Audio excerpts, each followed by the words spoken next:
తెలంగాణ శాసనసభ శీతాకాల సమావేశాలు కాసేపట్లో ప్రారంభం కానున్నాయి. రేవంత్ రెడ్డి, కేసీఆర్ ఇద్దరు సభలో ముఖాముఖి తలపడనుండడంతో రాష్ట్ర రాజకీయాలు ఒక్కసారిగా వేడెక్కాయి. ఒకరు ముఖ్యమంత్రి హోదాలో, మరొకరు ప్రతిపక్ష నేతగా తమ వ్యూహాలకు పదును పెడుతున్నారు.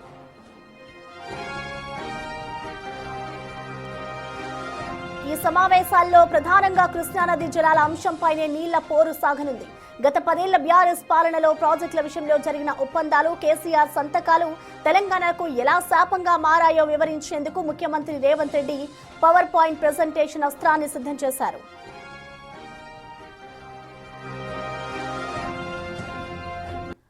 కాంగ్రెస్ ప్రభుత్వం ఇచ్చిన హామీల అమలులో వైఫల్యాలు, రైతు భరోసా జాప్యం, సాగునీటి ప్రాజెక్టుల పట్ల ప్రభుత్వం చూపుతున్న నిర్లక్ష్యంపై కేసీఆర్ గర్జించేందుకు సిద్ధమయ్యారు.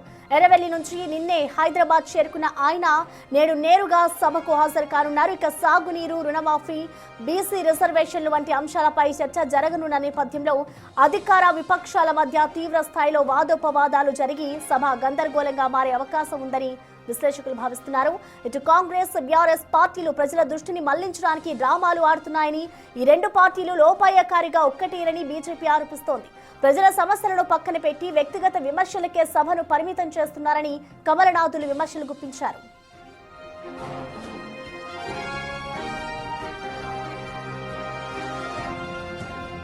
శాసనసభ ప్రారంభమైన వెంటనే దివంగత మాజీ సభ్యులకు సంతాపం తెలపనున్నారు.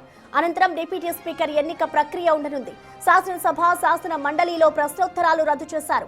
శాసనసభ, శాసన మండలిలో CM Revanth Reddy, deputy CM Bhatti Vikramarka, మంత్రులు తుమ్మల నాగేశ్వరరావు, సీతక్క వివిధ పేర్లను ప్రవేశపెట్టనున్నారు. ఉభయ సభలు వాయిదా పడ్డ తర్వాత బీఎస్సీ సమావేశం జరగనుంది. ఇక శాసనసభ మండలి ఎన్ని రోజులు నిర్వహించాలని బీఎస్సీ సమావేశంలో నిర్ణయించున్నారు. కనీసం 15 రోజులు సమావేశాలు నిర్వహించాలని బీఆర్ఎస్ పట్టుబడుతోంది.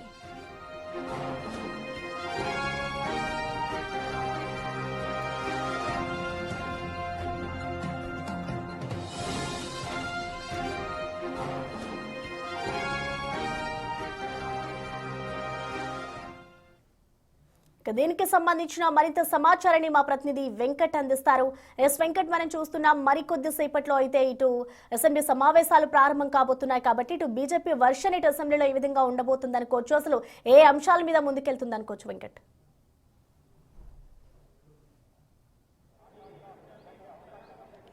ప్రధానంగా అసెంబ్లీలో బీజేపీ ప్రధానంగా కృష్ణా జలాల వాటపైన ప్రధానంగా లేవనైతే అవకాశం అయితే కనిపిస్తా ఉంది.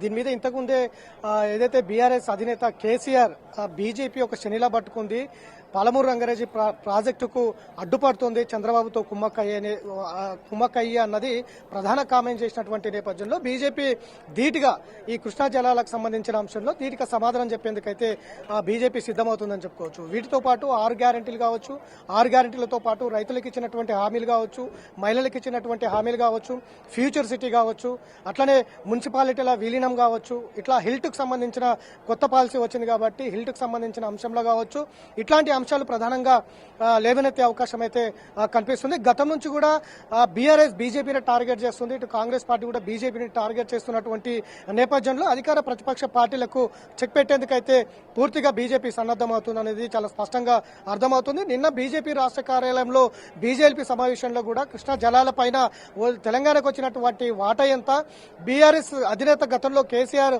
299 టీఎంసీలకు ఒప్పుకోవడం వెనుక కారణమేంటి అన్న దాని మీద నిన్న వెదిరే శ్రీరామ్ మాజీ జలశక్తి సంఘం సంబంధించిన సలహాదారుగా ఉన్నటువంటి వెదిరే శ్రీరామ్తో ఎమ్మెల్యేలకు, ఎమ్మెల్సీలకు పవర్ పాయింట్ ప్రజెంటేషన్ ఇప్పించినటువంటి పరిస్థితులు ఉన్నాయి. పూర్తిగా నీటి జలాల పైన సంబంధించి పూర్తిగా ఎమ్మెల్యేలకు, ఎమ్మెల్సీలకు అవగాహన ఉండే విధంగా వెదిరే శ్రీరామ్ నిన్ననే వారికి ఒక పవర్ ప్రజెంటేషన్ ద్వారా పూర్తిగా వివరాలు చెప్పినటువంటి నేపథ్యం ఉంది. సో కృష్ణా జలాలకు సంబంధించిన అంశంలో వాడివేడిగా చర్చ జరిగినప్పుడు బీజేపీ స్టాండ్ ఏంటి, బీజేపీ చేయవలసిన అంశాలలో ఏం చేయాలన్న దాని మీద అయితే బీజేపీ పూర్తిగా ఒక క్లారిటీతో ఉన్నట్టుగా చాలా స్పష్టంగా కనిపిస్తోంది. ఇప్పటికే ఏదైతే పాలమూరు రంగారెడ్డి ప్రాజెక్టుకు సంబంధించిన అంశంలో ఇటు బీఆర్ఎస్ కావచ్చు, కాంగ్రెస్ కావచ్చు, రెండు కూడా పార్టీల మధ్య విమర్శలు వస్తున్నటువంటి నేపథ్యంలో బీజేపీ కూడా దానికి తగినట్టుగానే తిప్పికొట్టేందుకు సిద్ధమవుతున్నటువంటి సిచ్యువేషన్. ఇక ఫ్యూచర్ సిటీకి సంబంధించిన అంశంలో కూడా నగరం అంతా ఇప్పటికే వర్షం వస్తే మొత్తం కూడా అతలాకుతలం అవుతున్నటువంటి నేపథ్యంలో ఈ నగరాన్ని బాగు చేయకుండా మరొక ఫ్యూచర్ సిటీని తీసుకొచ్చారు. అక్కడ మొత్తం ఒక రియల్ ఎస్టేట్ వ్యాపారంగా మార్చేందుకే ఫ్యూచర్ సిటీని తీసుకొచ్చారన్నది ప్రధానమైనటువంటి ఆరోపణ బీజేపీ చేస్తోంది. ఆ అంశంలో కూడా పూర్తిగా విచారణ జరపాలన్నది కూడా బీజేపీ పట్టుబడే అవకాశం అయితే చాలా స్పష్టంగా కనిపిస్తుంది. వాటితో పాటు హెల్త్ భూములకు సంబంధించిన అంశంలో ఒక కొత్త పాలసీ తీసుకొచ్చి ఇండస్ట్రియలకు సంబంధించిన భూములన్నీ కూడా సిటీ అవతలకు తరలించేందుకు హెల్త్ పాలసీ తీసుకొచ్చారు. హెల్త్ పాలసీ కూడా సరైన విధానాలు లేవన్నది కూడా బీజేపీ ముందు నుంచి చెప్తోంది. వీటిపైన కూడా సమగ్రంగా చర్చ పెట్టాలి, సమగ్రంగా చర్చ జరపాలి. ప్రజల ముందు ప్రజలకు ఏం జరుగుతుందని తెలియాలన్నది బీజేపీ పట్టుబట్టే అవకాశం అయితే కనిపిస్తోంది. వారితో పాటు ఇటు మున్సిపాలిటీల విలీనంలో కూడా పూర్తిగా భూములు గందరగోళం ఉన్న పరిస్థితులు ఉన్నాయి. వీటి మీద కూడా స్పష్టత లేదు. పూర్తి స్థాయిలో చర్చ జరపాలనేది కూడా బీజేపీ పట్టుబడుతోంది. అట్లనే సమావేశాలు 3 రోజులు 4 రోజులు కాకుండా నెల రోజుల పాటు జరపాలి. పూర్తిగా సమగ్రంగా అనేక అంశాలు ఉన్నాయి, దాని మీద జరపాలన్నది బీజేపీ ప్రధానంగా డిమాండ్ చేస్తున్నటువంటి పరిస్థితులు అయితే కనిపిస్తా ఉన్నాయి. Right, thank you Venkat.